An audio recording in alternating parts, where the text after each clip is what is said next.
The first effect I want to show you is going to be under Distort. It's called Flow Motion.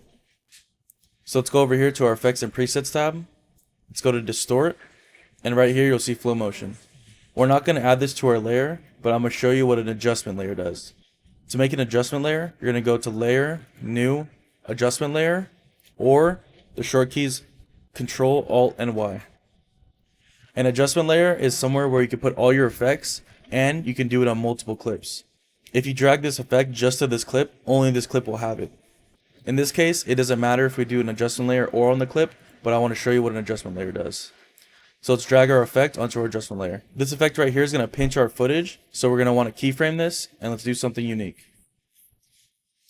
Let's go to the beginning of our footage. Let's keyframe Knot 1 and Amount 1. We can set our location of our Knot 1 by clicking right here. Let's put it on the car. Let's go more into the timeline to where the car's centered. Let's click it again. Click the center of the car again. Go towards the end of the footage and do the same thing.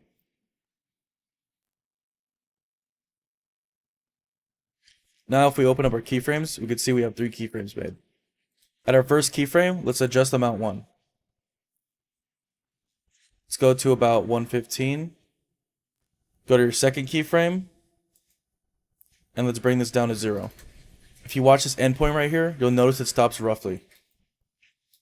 To fix that, we're going to click on our keyframes by selecting it over here. This will select all your keyframes in that row, or you can just drag. What we're going to do now is called Easy Ease. This smoothens out your keyframes, and I use it almost every time for every keyframe I do.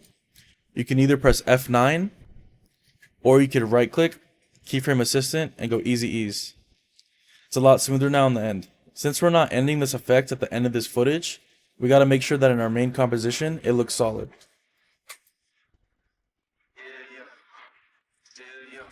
Looks pretty good, and it ends right about where we need it to.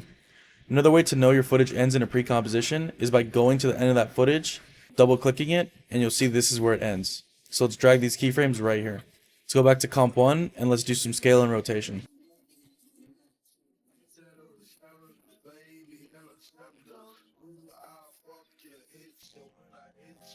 Looks good to me, but I do want this clip to end over here. So I'm going to extend it, and I'm going to move these keyframes out. Working in pre-compositions is great because you can always adjust this layer since all the effects are inside this composition and they won't be affected.